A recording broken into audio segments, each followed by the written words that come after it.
Una de las citas más famosas en la literatura universal es la de William Shakespeare, quien escribió en una de sus obras, ¿ser o no ser? Esa es la cuestión. To be or not to be, that is the question. Aquí, uno de los personajes principales, Hamlet, debate entre dos opciones, entre seguir viviendo o ponerle fin a su vida, y con esto también poner fin a los sufrimientos que la vida trae consigo.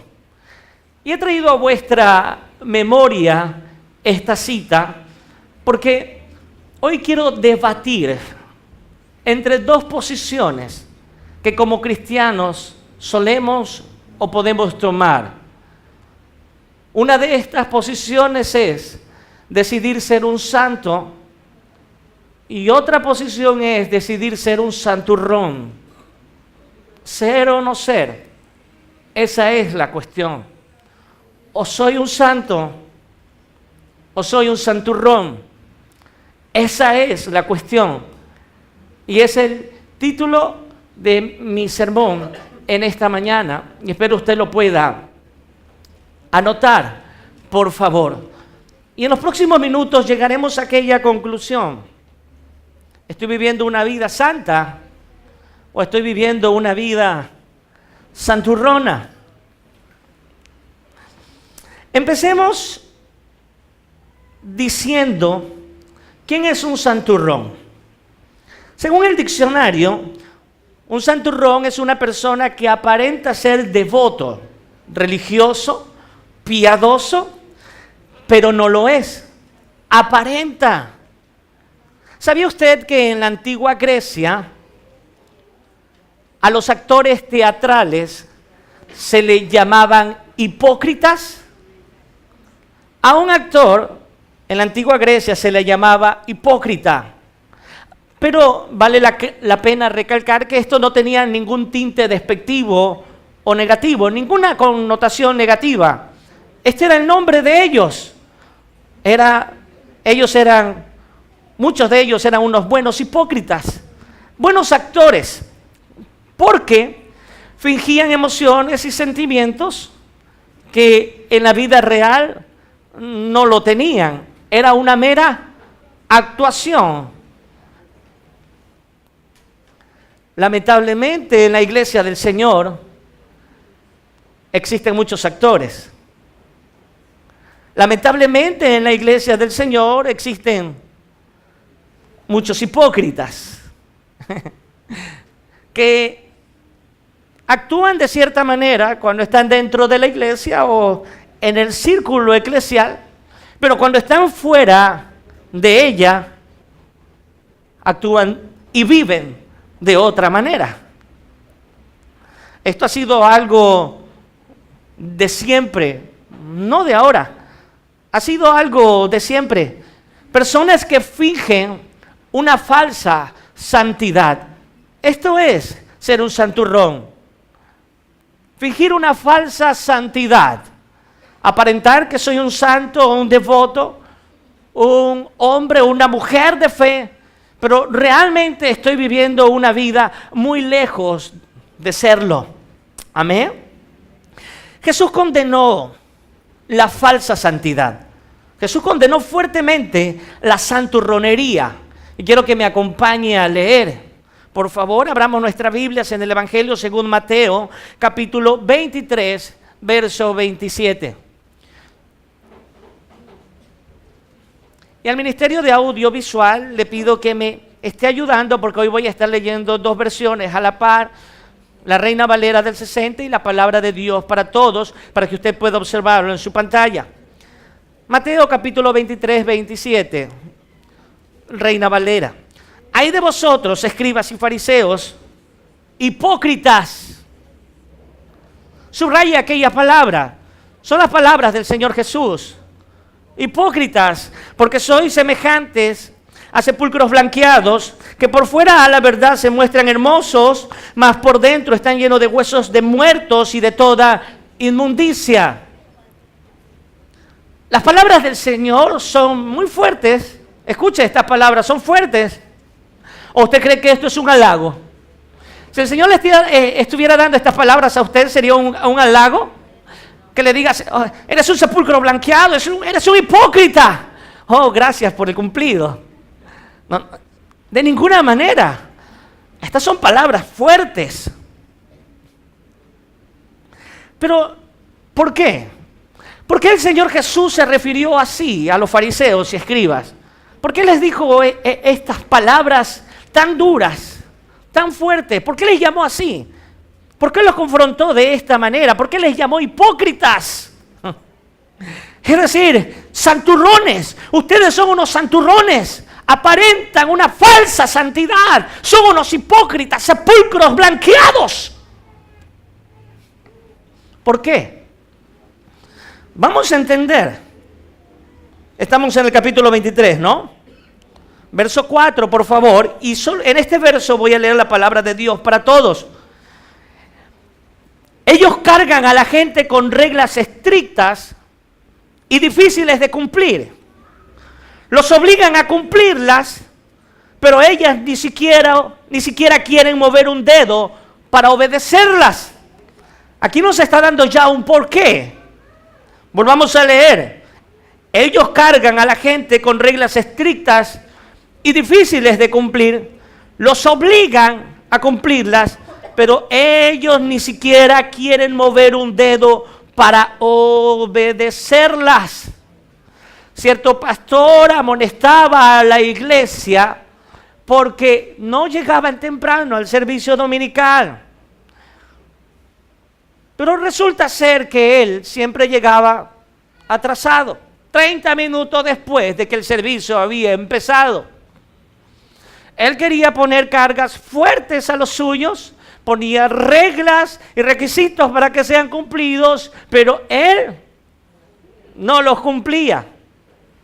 Le decía a la iglesia, ¿por qué ustedes no participan de los servicios de oración y ayuno? Pero él tampoco participaba. Imponía reglas fuertes, pero él no las hacía. Y esto es lo que pasaba con los fariseos y es lo que el Señor les está diciendo. Y por esto le llama hipócritas. Ustedes están enseñando una cosa, pero están viviendo otra. Le dicen a la gente que hagan algo, que actúen de cierta manera, pero ustedes están actuando de otra. Por eso son unos hipócritas, santurrones. Aparentan santidad, pero no lo son. No la viven. Amén. Sigamos leyendo, Reina Valera, verso 6. Y aman los primeros asientos en las cenas y las primeras sillas en las sinagogas. Los primeros asientos en las cenas eran los asientos de honor. Aquellos asientos que se reservan cuando hay un evento. ¿Y por qué ellos amaban los primeros asientos, estos asientos de honor? Para que la gente diga, oh, qué importante son ellos. Mira cómo le han dado un asiento de honor. Cuando el Señor Jesús nos enseñó lo contrario. ¿Qué dijo Él? Cuando vayan a una fiesta, cuando vayan a una boda, cuando vayan a un evento, no se sienten en los primeros asientos, más bien busquen los de atrás, porque el que se humilla será enaltecido. Ellos no solamente buscaban los primeros asientos en la cena, sino es que también las primeras sillas en las sinagogas. Y atención, no tiene nada de malo sentarse en las primeras sillas. No crean que los que están primero sentados en las primeras sillas son unos hipócritas. No. El asunto no es ese. El asunto es lo que ellos creían. Ellos creían que por el hecho de buscar las primeras sillas, entonces eran mucho más santos. Este era el problema. Esta era la cuestión. Como dijo Shakespeare, esta es la cuestión. Era lo que ellos creían, que por el hecho de buscar los primeros asientos en los eventos, por buscar las primeras sillas en las sinagogas, o podemos llamar iglesias, entonces ellos eran más santos. Y hoy en día el pensamiento sigue siendo muy parecido. Creemos que por el hecho de cargar una gran Biblia en el brazo somos más santos. Creemos que por el hecho de entrar a cualquier lugar y saludar como un Dios te bendiga, gloria a Dios, aleluya, somos más santos. Creemos que por el hecho de levantar nuestras manos y gritar en el servicio dominical somos más santos. Creemos que por el hecho de cargar una camiseta que tenga unas letras que diga Cristo te ama, somos más santos.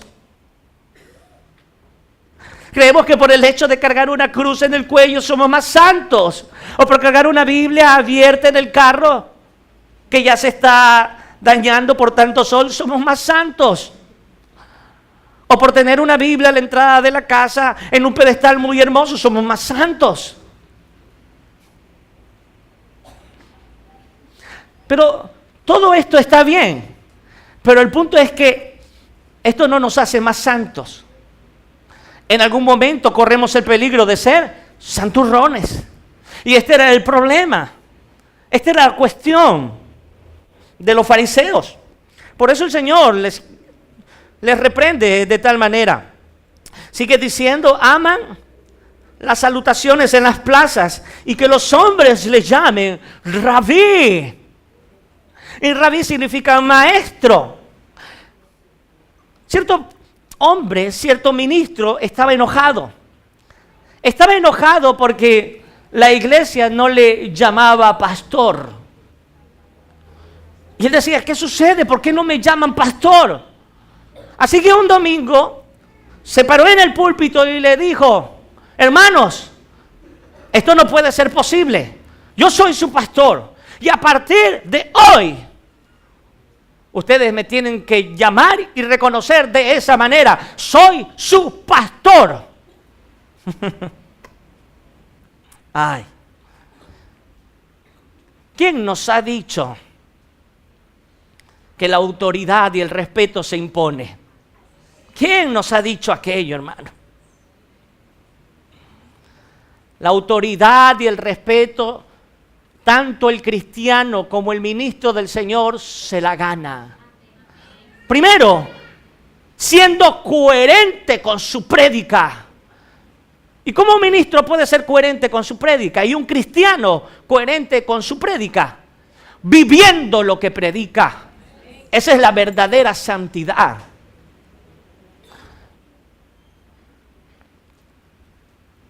Esa es la verdadera santidad. Y este pastor quería que le llamen pastor. Y el fariseo quería que le llamen rabí, maestro. Y lo único que querían era elevar su orgullo. Cuando vayan por las calles le digan, rabí, maestro. Porque ellos querían elevar su pecho como lo hace el pavo cuando se pavonea. ¿Usted ha visto al pavo pavonearse?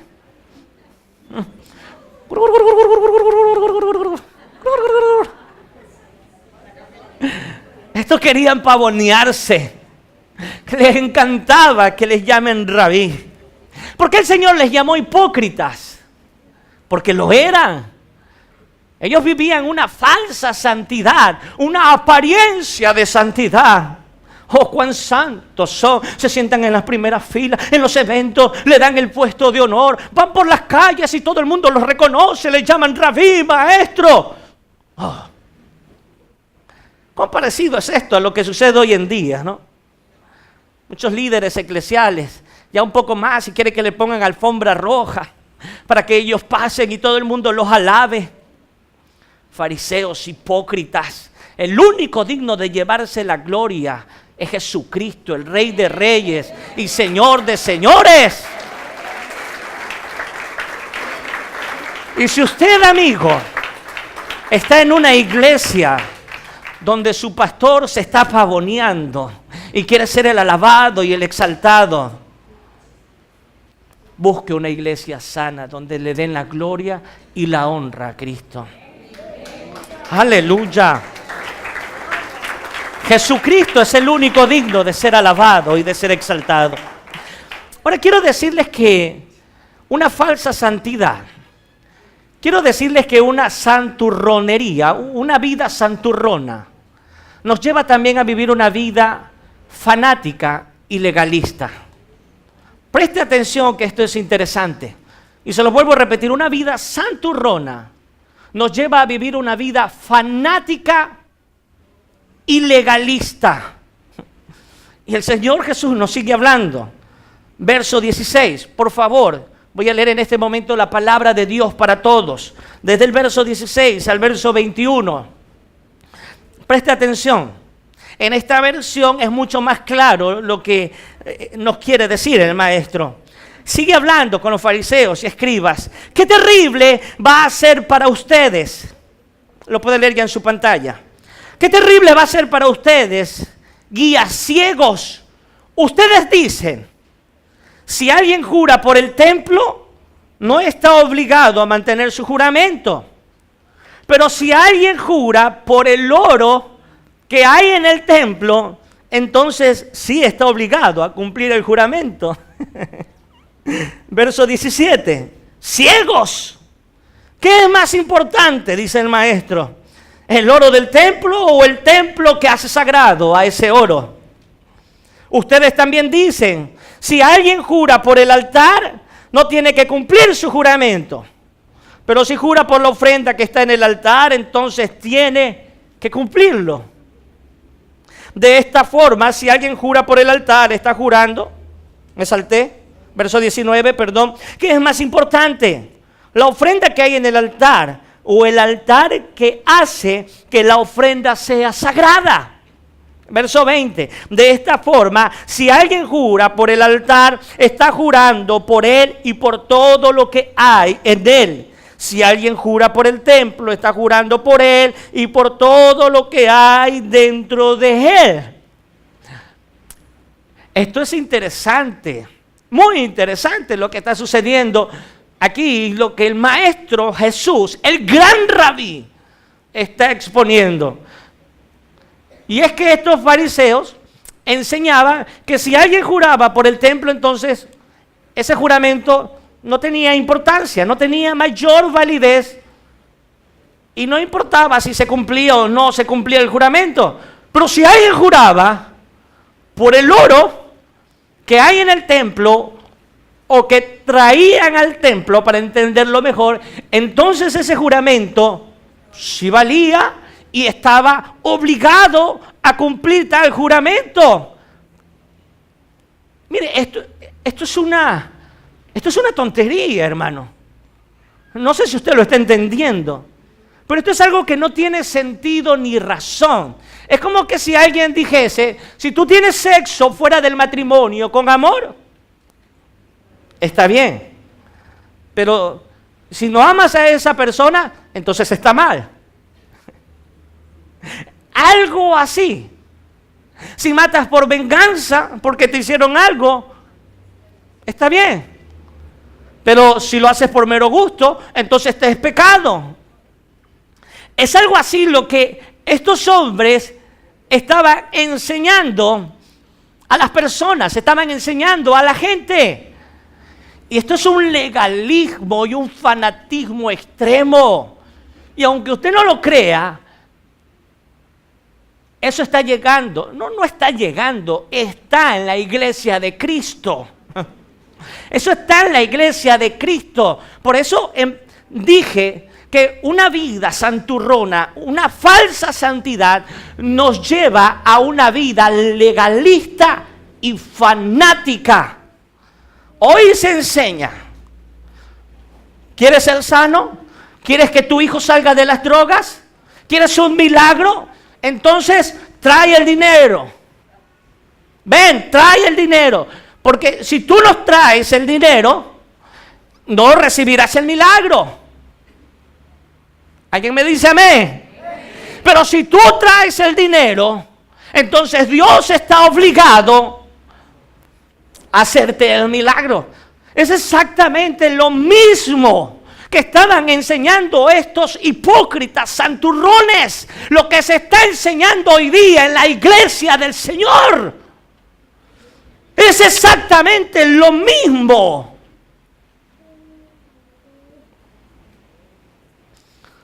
Yo conocí a una mujer que llevaba ya casi 30 años en el Evangelio. Y a ella no le habían permitido bautizarse. ¿Por qué? Porque no se había casado. ¿Por qué no se había casado? Porque su esposo no le daba la gana de casarse. Y como no se había casado, no podía bautizarse. Y como no se había bautizado, no podía servir en la iglesia. Y esta mujer vivía frustrada porque el anhelo de su corazón era participar en su iglesia local. Pero por más de 30 años la tuvieron allí, excluida, señalada, marginada. Cuando llegó a Ministerio Rey de Gloria, me dijo: pastor, usted me puede bautizar. ¿Y por qué no? ¿Por qué no la voy a bautizar? ¿Acaso es usted la que no quiere casarse? Amén. ¿Se da cuenta cómo el legalismo ha llegado a la iglesia? Y las reglas están bien, pero una cosa es tener reglas y otra cosa es tener legalismo. Y cada caso debe ser pesado en la balanza de la gracia y la misericordia del Señor. En una iglesia legalista me dirán: pastor, pero usted está haciendo mal. ¿Cómo va a haber bautizado a esta mujer que no se ha casado? ¿Y qué puede hacer ella si su marido no se quiere casar? ¿Acaso ella es la cabeza y el sacerdote de su hogar? Si el caso fuera diferente, fuera otra cosa. Amén, hermano. ¿Cuál es el requisito para bautizarse? ¿Y cuál es el requisito para ser salvo? Creer en Cristo. Ese es el único y suficiente requisito para la iglesia en todos los ámbitos y todas las decisiones. Lo que sucede es que hay un legalismo extremo que le pone más peso a unas cosas y menos peso a otras. Se le pone más peso a las reglas para cenar que para ser salvo. Se le pone más peso a las reglas para bautizarse que para ser salvo. Y una cosa no puede ser mayor que la otra, por favor.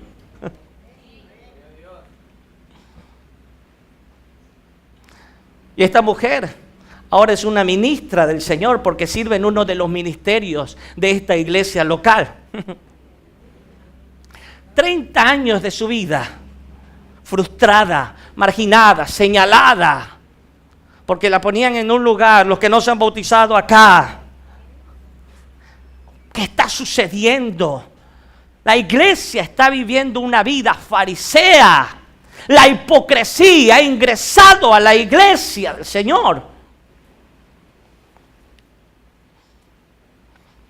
En otra iglesia no se podía, el hombre no podía usar corbata. ¿Por qué? Porque ellos enseñaban que la corbata representaba al órgano sexual del hombre. Fanatismo extremo. Fanatismo. Esto es lo que está sucediendo. Y usted se asombraría. Dele gracias al Señor. Dele gracias al Señor que Él lo ha plantado en una iglesia sana. Dele gracias al Señor. Y no me jacto de esto, pero me glorío en Cristo Jesús. Como dijo el apóstol Pablo. Fanatismo al extremo. Fui a predicar en cierta ocasión a una iglesia. Y como solo acostumbrar y llegar temprano, llegué con mi esposa. Por cierto, mi esposa iba con pantalón.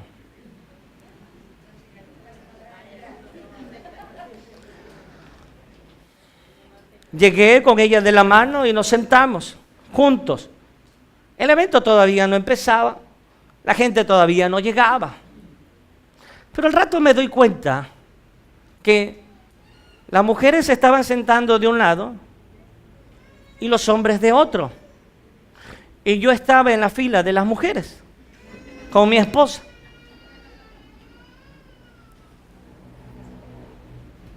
¿Qué está sucediendo, iglesia?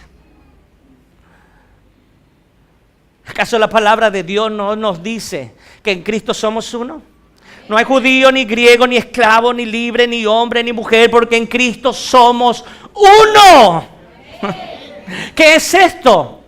Legalismo y fanatismo al extremo.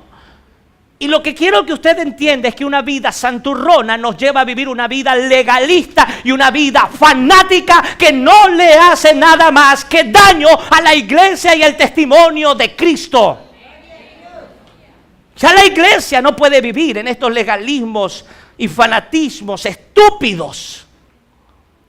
No, debemos vivir por la palabra del Señor, por su guía, por la correcta interpretación de las doctrinas principales. No por tradiciones y filosofías huecas, que aquí me enseñó, que así me dijo, que él lo hizo así, que le sopló, que le puso el pie, que la patada. ¡Caramba! ¿Qué está sucediendo? Fanatismo y legalismo, santurronería. ¡Aleluya! ¡Aleluya! Cierto ministro amonestaba a su gente y le decía: no practiquen la fornicación, no practiquen el adulterio. Y era algo que martillaba. Yo pensé que Dios le había dado una palabra a él.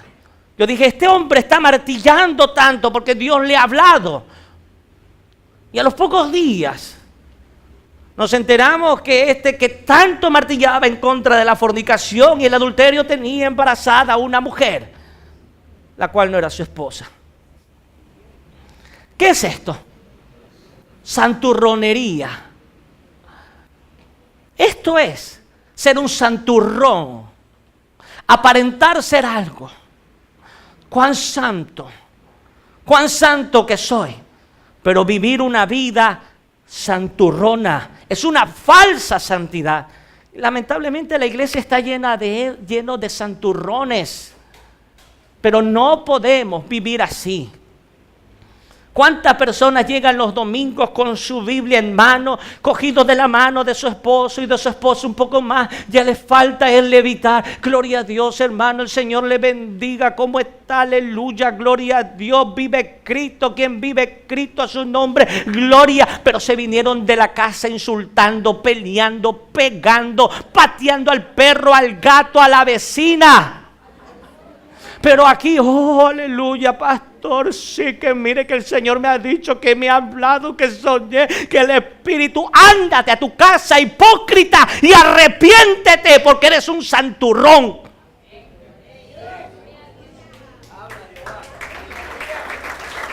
No se enoje conmigo. Y la santurronería no nos va a llevar a la salvación. Esa es la cuestión, ser o no ser. O somos santos o somos santurrones.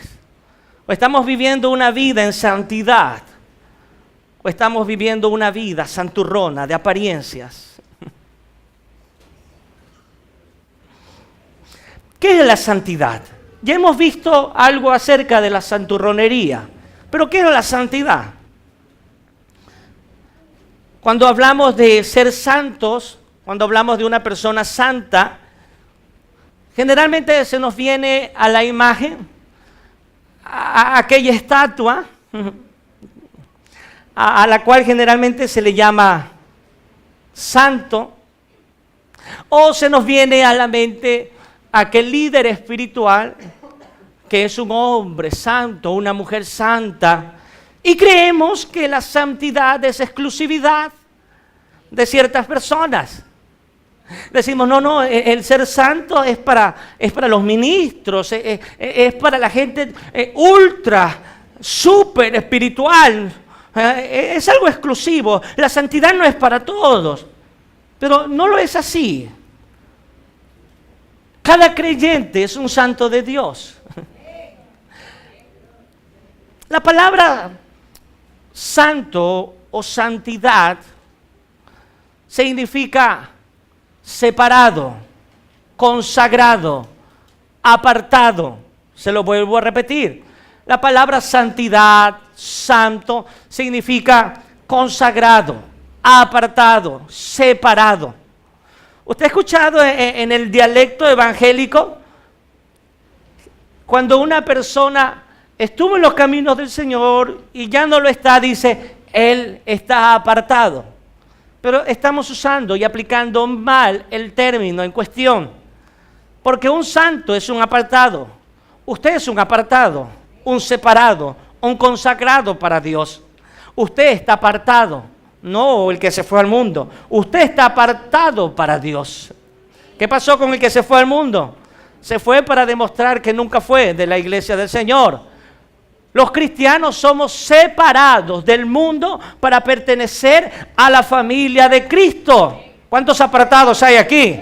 ¿Cuántos santos hay aquí? Somos santos del Señor desde el momento en que por medio de la fe recibimos a Cristo, lo hicimos nuestro Señor y suficiente Salvador. La palabra santo se utiliza tanto para objetos como para personas. Por ejemplo, si decimos que un instrumento musical es santo, es porque este instrumento ha sido santificado, ha sido apartado. ¿Para qué? Para que su melodía adore a Jehová de los ejércitos. No es porque en él hay algo especial. No es que usted puede venir a este objeto y decir, hoy déjame sentir tu poder sanador. Sí, sí. Como sucede hoy en día. Cierto día estaba en una montaña que fuimos de excursión con la familia y cuando llegué me encontré con una señora que vivía por los alrededores y ella me hablaba del gallo sanador. Y yo decía, ¿el gallo? ¿Qué es el gallo sanador? Dice, es un gallo que tiene el don de la sanidad. Si usted está enfermo y lo toca, el gallo le va a sanar. Otro día que estaba por la ciudad de Baños, recuerdo que en uno de esos tours el carro va y hacen una parada, porque hay, no recuerdo el nombre, una especie de agua que cae y dice que todas las personas que se paran debajo de ella, reciben un milagro. Y de ahí que hay muchas personas que se bajan y tocan en las montañas y con fe empiezan a orar, porque creen que en ellas hay algo poderoso. Mire, querido hermano, en ningún objeto puede haber poder. Y si decimos que un objeto ha sido santificado, quiere decir que ha sido apartado para el servicio y el uso del Dios vivo, de Jehová de los ejércitos, el Dios trino. Pero en ningún momento quiere decir que en ese objeto hay un poder espiritual o divino. Eso sigue siendo fanatismo y fanatismo extremo. Amén.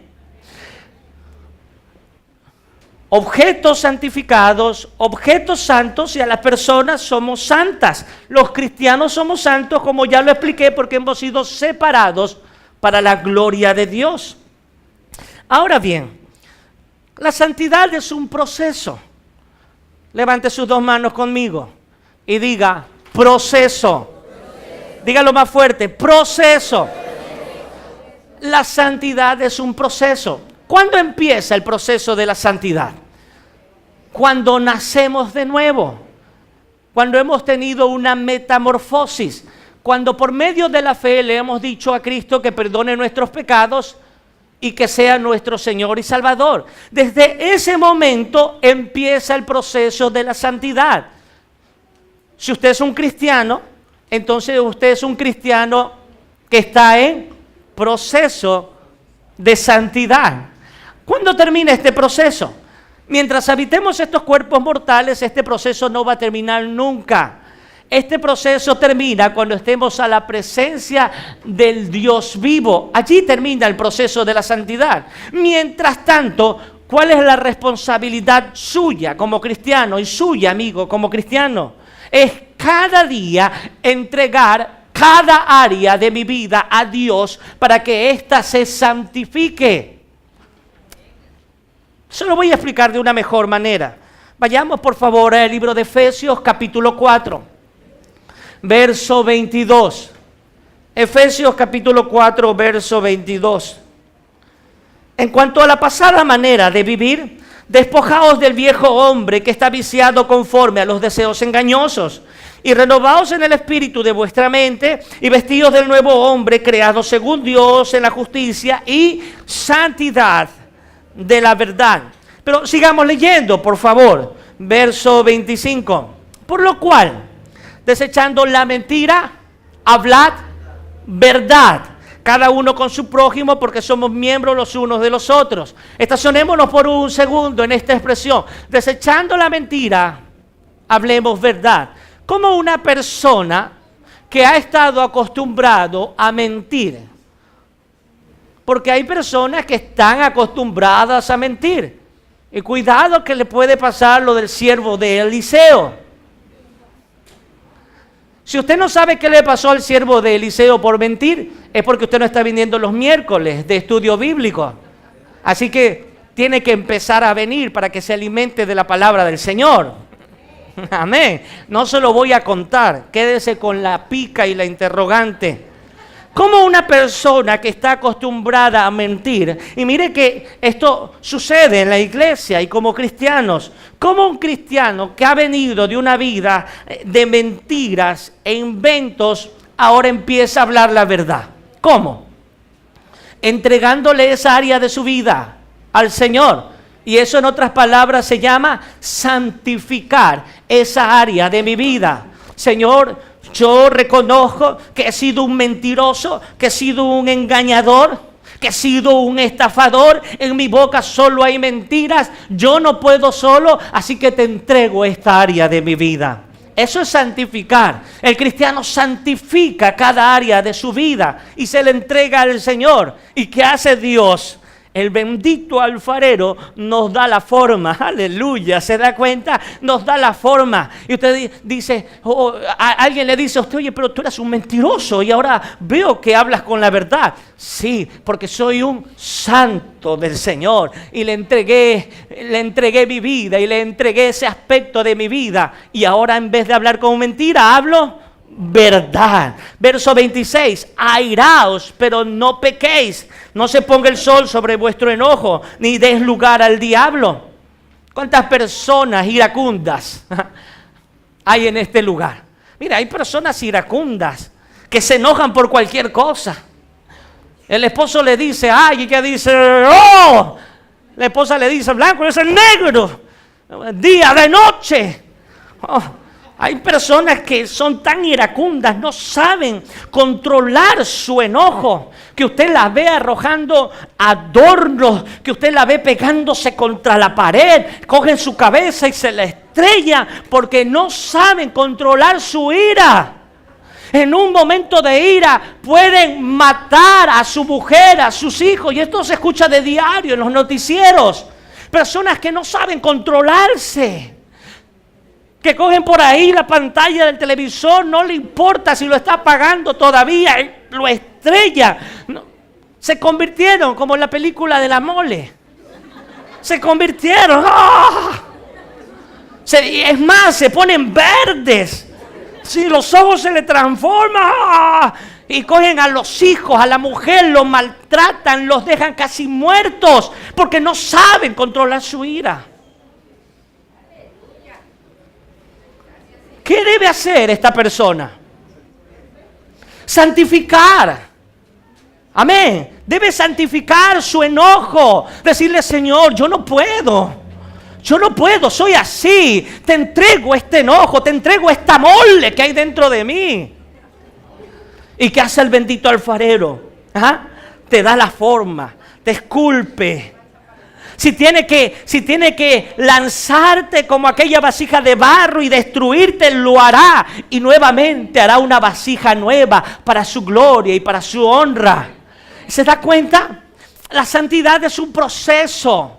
Y cada día debemos entregarle cada área de nuestra vida a Dios. Solo Él puede hacer de nuestras debilidades fortalezas.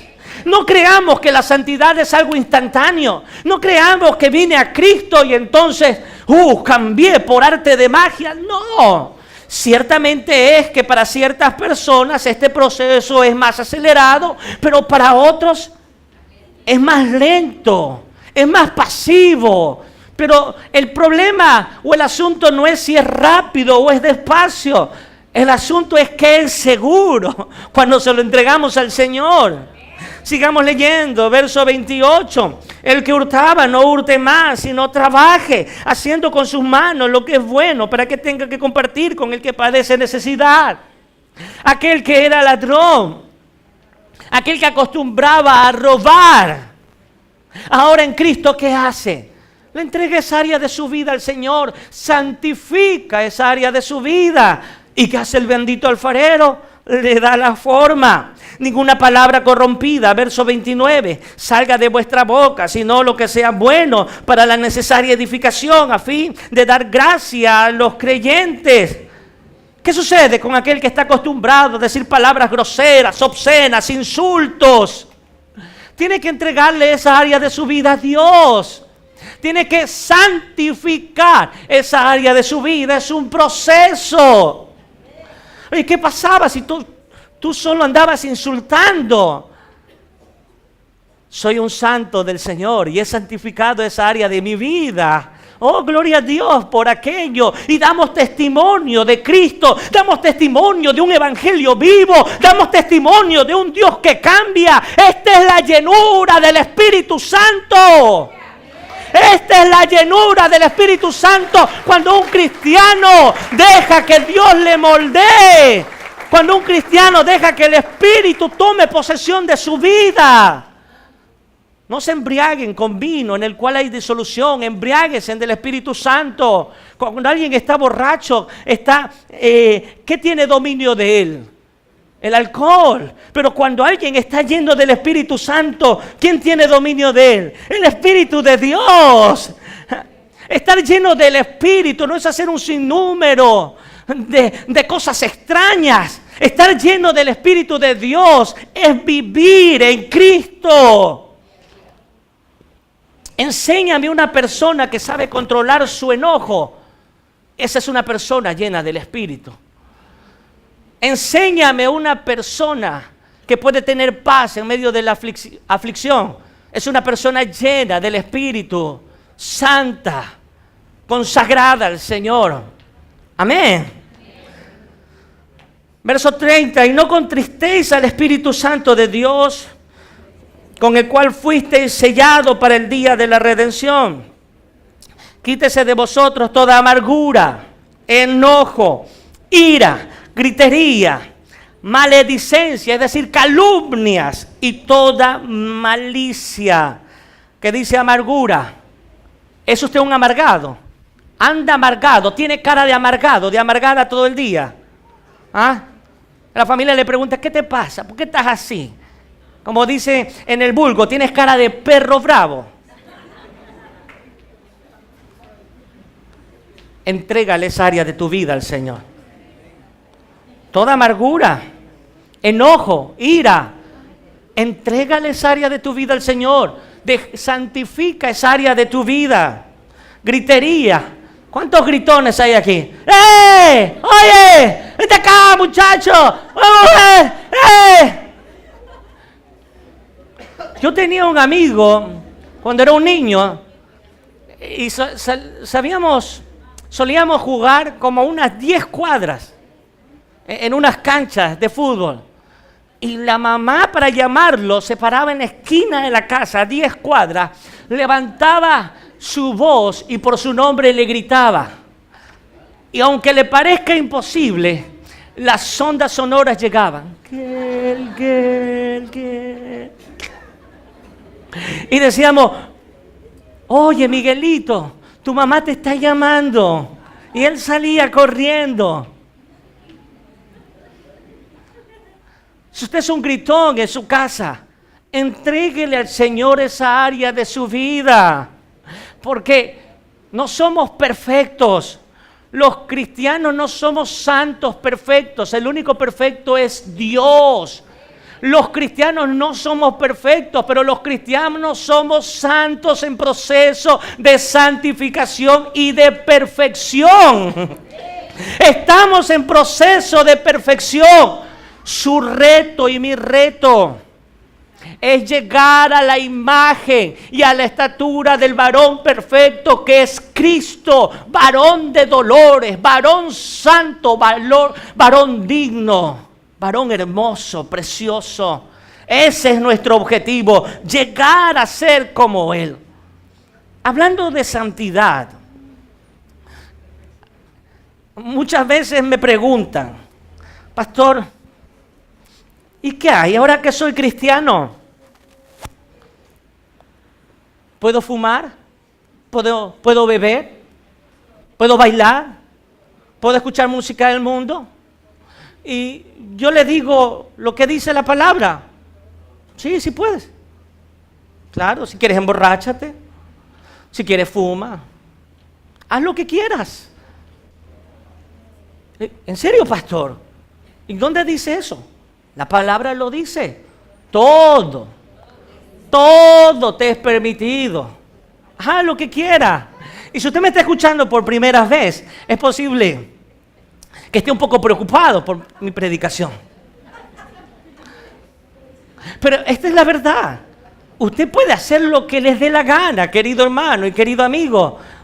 Uno de los grandes problemas de las personas, ¿por qué no quieren entregarle su vida a Cristo? Es porque están preocupadas.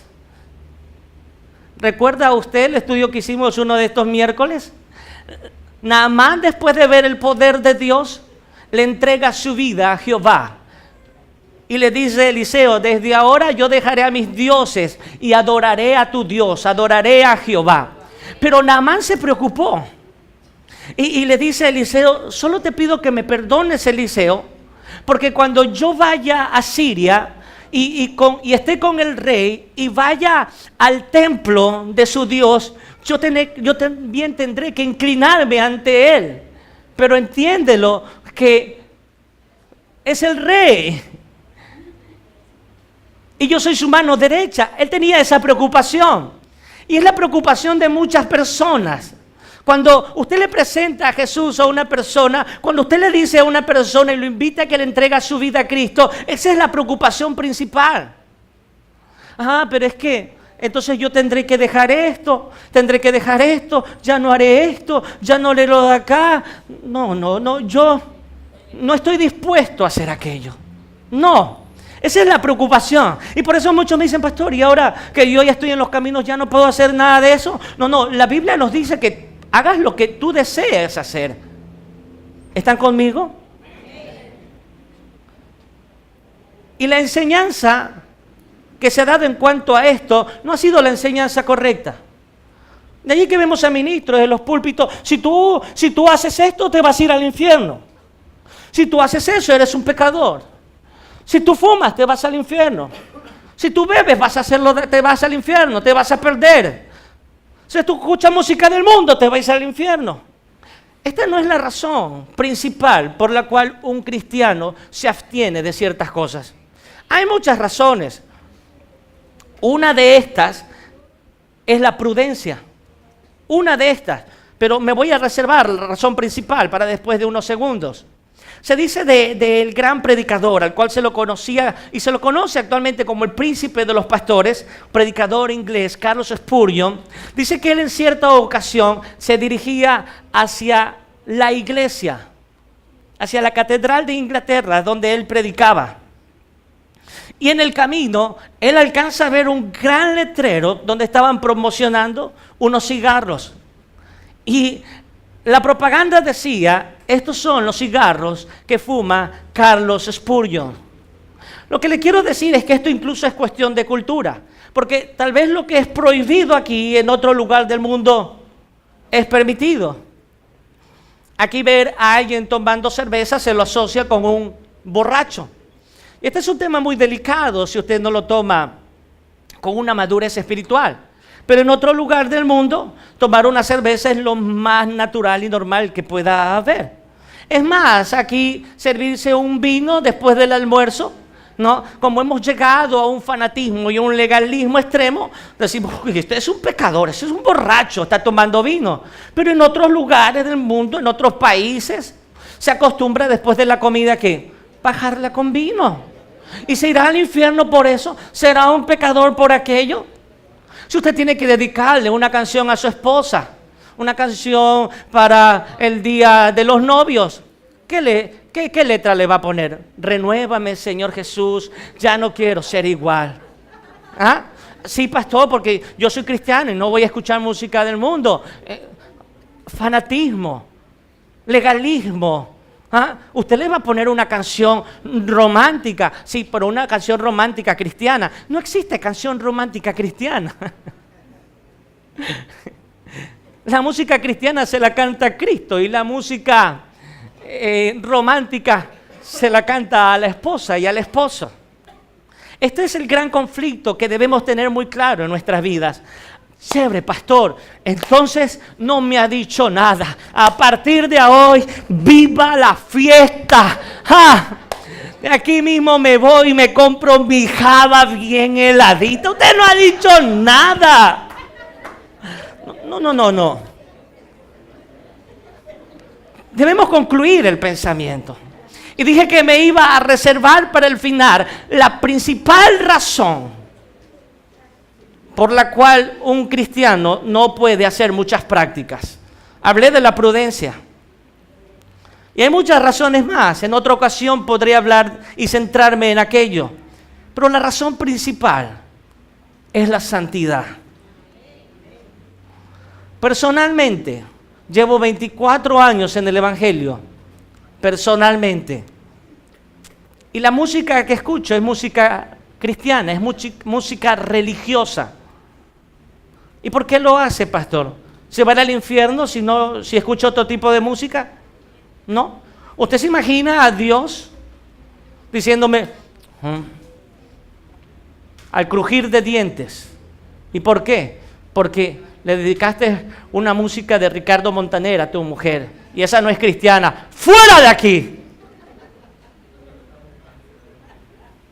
¿Se imagina aquello? La razón principal, atención iglesia, amigos, atención.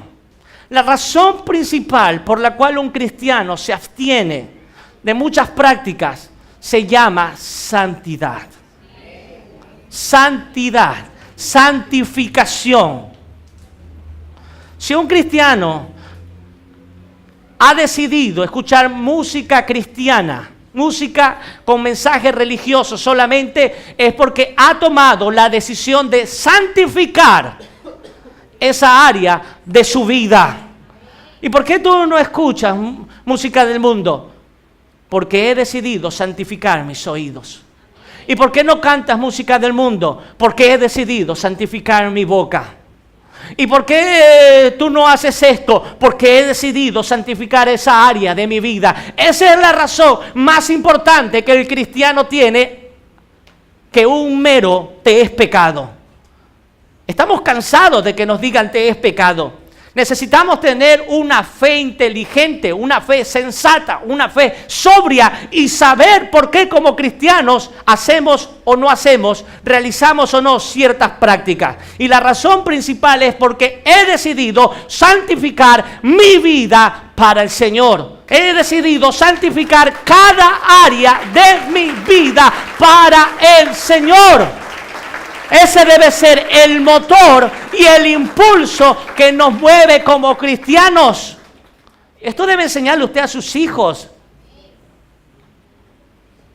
Mi hija me decía que en su escuela le preguntaban si ella podía hacer cierta actividad y ella le dijo no. Y la señorita le insistía que lo haga. Y me dice, papi, gracias a Dios una amiga me ayudó y le dijo, señorita, ella es cristiana, ella no puede hacer eso. Entonces ahí ya la señorita no me dijo nada. Y yo le pregunté, hija, ¿y tú puedes o no puedes hacer eso? Dice, no. ¿Y por qué? Le digo. No sé, papá, dice. Digo, tú tienes que entender bien, hija, por qué no practicas ciertas cosas. Y le digo, mira, hija, la Biblia nos dice que todas las cosas nos son permitidas. Y ella me interrumpe, sí, todas las cosas nos son permitidas, pero no todas nos convienen. Le digo, hija, esa es la verdadera razón. Y eso debemos entender como cristianos, la verdadera santidad. Porque ¿de qué le sirve a un joven cuando está en la iglesia? ¿De qué le sirve a usted, hermano, hermana, cuando está en la iglesia actuar como santo? Ah, gloria a Dios, aleluya. Y fuera de aquí actuar de otra manera. ¿De qué le sirve tener en su casa una canción de heavy metal y escucha el timbre del pastor? ¡No, llegó el pastor! ¡Tráeme el CD de las alabanzas!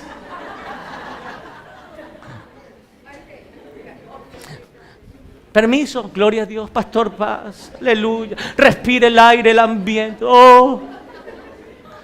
¿Cómo se llama esto? Es un fuerte aplauso. Aleluya. Esto se llama santurronería. Y como cristianos no podemos vivir vidas santurronas. No ser o no ser. No. O no eres o eres. O somos cristianos o no lo somos. Y nosotros somos. Esa es la cuestión. Ese es el punto. Somos cristianos. Y no podemos vivir un cristianismo a medias. No podemos vivir un cristianismo a medias. Tenemos que vivirlo como es noble vivir esta profesión de fe. ¿De qué nos sirve aparentar algo si atrás de bambalinas estamos haciendo otra cosa? ¿De qué nos sirve? Por último, quiero enseñarles que la santidad, a más de ser un proceso, es un requisito. Y este es el motivo principal por el cual el cristiano tiene que santificar su vida y cada área de su vida. Escuche, este es el motivo principal. Y es que a más de ser un proceso, la santidad es un requisito para ver a Dios. Hace un momento todos levantamos nuestras manos y gritamos proceso. Ahora usted levante sus manos y diga requisito. Cuando una persona va a subirse a un avión, antes de abordarlo, primero tiene que pasar por un escáner. Y este escáner va a visualizar lo que hay en el interior de esta persona y en el interior de su equipaje. ¿Sí o no? Un escáner. Si alguien llevaba oculto algo, algunas cápsulas de droga en su interior, ¿qué hace el escáner? Lo detecta. Y esta persona queda prohibida para abordar el avión. ¿Hay alguien que ya está entendiendo esto? Queda prohibida, usted no puede, usted es retenida. El Señor, la palabra de Dios nos dice en Hebreos capítulo 12, verso 14, seguir la paz con todos y la santidad, la cual es objeto de nuestro estudio hoy día, y la santidad sin la cual nadie, esto es vital para nosotros, seguir la paz con todos y la santidad sin la cual nadie verá al Señor. En otras palabras, sin santidad no podemos ver a Dios. Sin santidad no podemos ingresar al cielo. La santidad es el escáner de Dios para nuestras vidas.